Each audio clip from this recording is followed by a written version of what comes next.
Good morning, friends. It is Thursday. I almost said Friday, but we're almost there.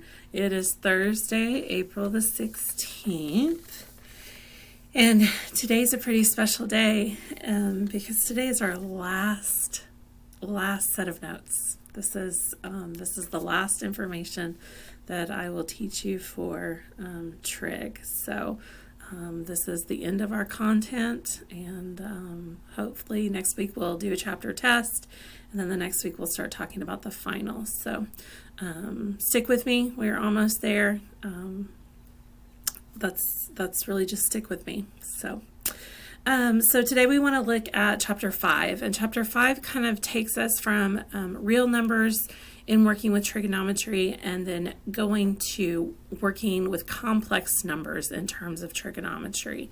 So it looks like a long lesson today, but I just want to review a couple of things from college algebra.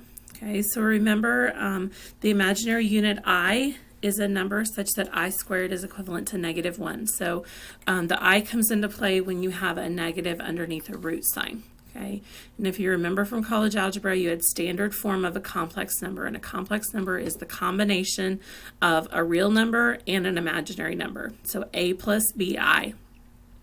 So one of the things to make sure of is what we're about to do is to be able to identify the A and the B. So the A is the portion that is not with the I. So A in this case is 7. The B is just the number. Okay, the I is not included in the B. Okay, so it's just the number, just the coefficient, just the numbers around it. So again, the I is not included in the B portion. So as we take that information, we want to hop into section 2. And with section 2, the first thing we want to do is we want to look at graphs of complex numbers. So how this changes, so standard form, it's also known as rectangular form, but standard form for a complex number we know as A plus BI. So it's also labeled as Z. So Z equals A plus BI. So you'll see that quite a bit today. So when we go to graph complex numbers, the x-axis changes to the real axis, so our A value, and the y-axis changes to our imaginary axis, which is the B value. So it's point AB instead of point XY now.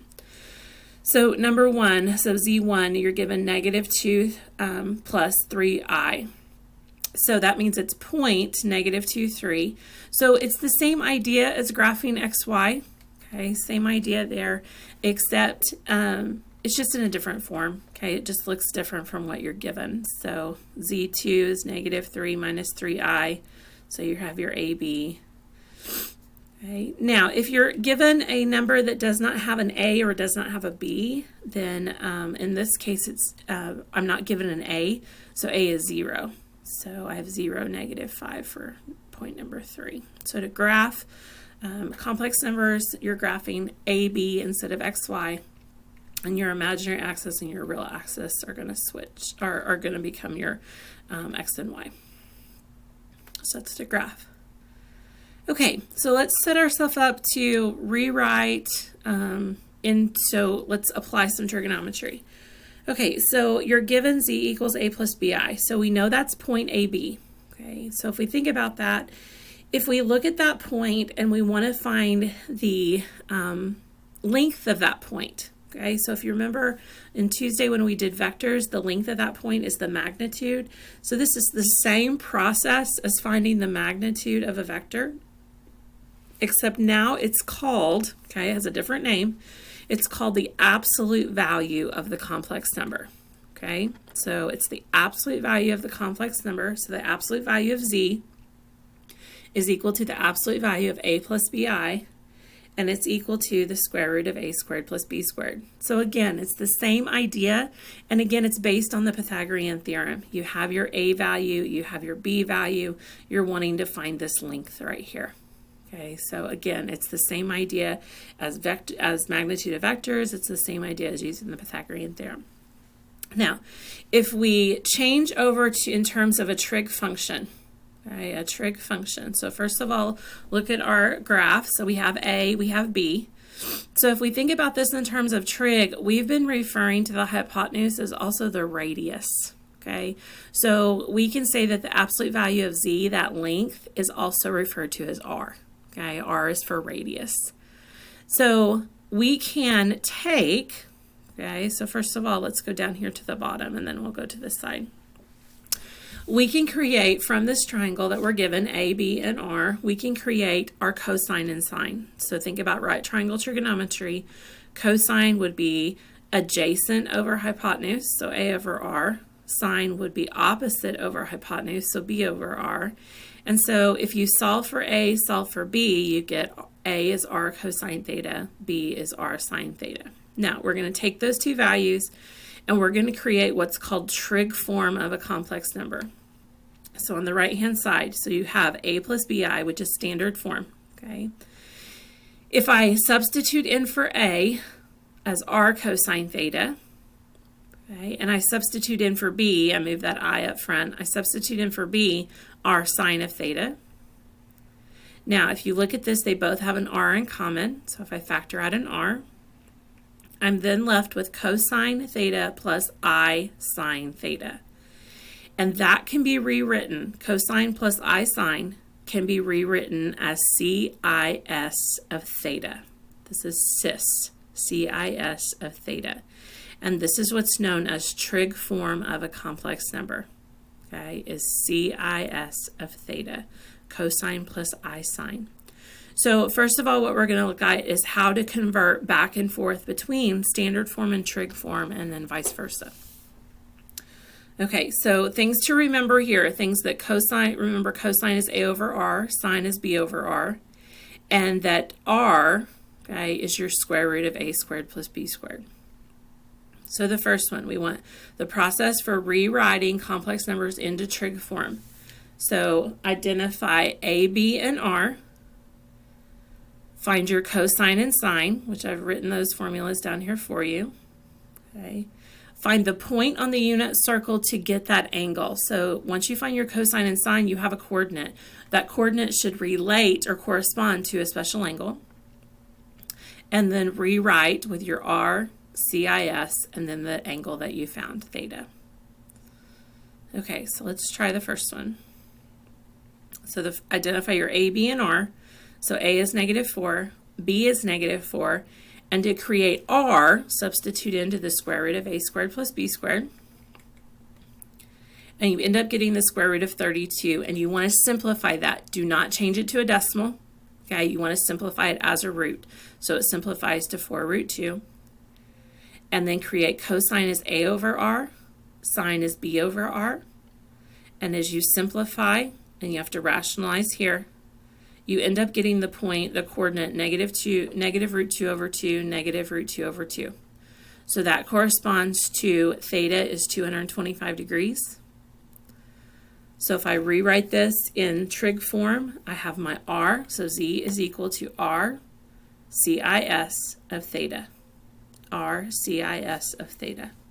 So I'm going from standard form, from -4 minus 4i, to trigonometric form. Okay, R cis of theta. Okay, and there's 2 more examples here that you can walk through. One thing to note as you're picking your A and your B, so in this case I have Z equals -2i, so that means my A is 0. Okay, and if A is 0 or B is 0, that means that your theta is going to be on one of the poles. Okay, just so you know that. So you can set this one up, you can find R, and then create cosine and sine. Find your point as 0, -1, and that corresponds to 270. So your trig form is Z equals 2 cis of 270. Okay, the next one, A is 1, B is root 3. Create your R, and one thing to note right here, you have a root that's squared. Remember, when you square a square root, the root goes away. Okay. You get the point 1/2 root 3 over 2, which is 60, and then you can rewrite. So that's changing from standard form to trig form. Okay, so now let's go the other direction. So to go the other direction, to go from trig form to standard form, you want to rewrite your Z as r cosine theta plus I sine theta. Substitute in for your point using your unit circle coordinates. Now, if your point is not a special angle, then there's an example at the end of the notes that will show you how to transform it to decimals. Okay, for the 3 examples we're going to do, they're going to be special angles. Okay, and then solve. So 3 cis of 240 becomes 3 cis of 240 plus I sine of 240. Get your coordinate. My mouse is doing weird things, sorry. 240 is negative 1/2 negative root 3 over 2. So substitute in and then distribute your r. Now, a couple different ways you can write your solution. Make sure you simplify if you can. In this case, your I can either come in here in front of the root on the top, or it can just sit out behind. Okay, just make sure that's not on the bottom and it's not underneath the root. Also, when you do your quiz on WebAssign, make sure you use the I that's in the toolbar. Okay, the next one, 5 cis of 90. So rewrite as 5 cosine of 90 plus I sine of 90. And then cosine of 90 is 0, sine of 90 is 1. So then you're left with just 5i. And again, if you're at one of the poles, you won't have an A or a B. Okay, you won't have an A or a B. The next one, 8 cis of 3 pi over 4, which is 135 degrees. So again, rewrite it as cosine plus I sine. And then substitute in, distribute your 8. You can simplify here. So 8 and 2 will simplify to 4. And again, your I can be out to the back, or it can tuck in here by the 4. Okay, the last thing I want to end on is, I told you we would end on a high note, and this is multiplying and dividing complex numbers. So to multiply and divide complex numbers, so first one, multiplication. Okay, the formula looks gross, okay, but all you're doing is, if it's in trig form, and that's what you have to make sure of, it's in trig form, you want to multiply your r's and add your thetas. Multiply your r's and add your thetas. So multiply your r's, 6 times 4, and then add your angles together.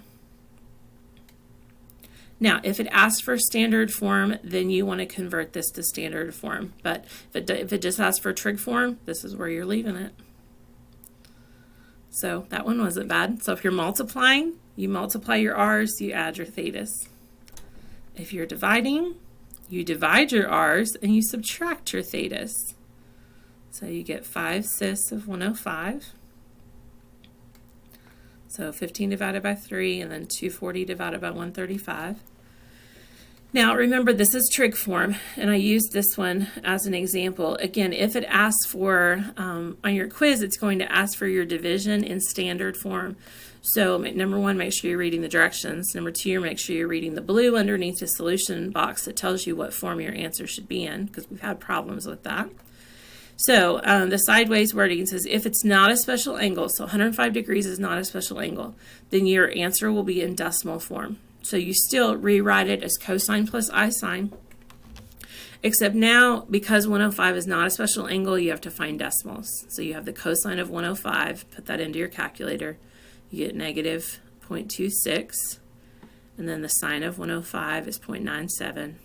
And then distribute your 5. So 5 times negative 0.26, and then 5 times 0.97.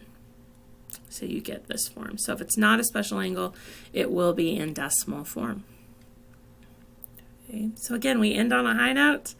Something else I want to point out is I told you from the beginning that you would need to know your special angles, and guess what? We're on the last lesson of the year, and you still needed to know your special angles, so I did not lie to you.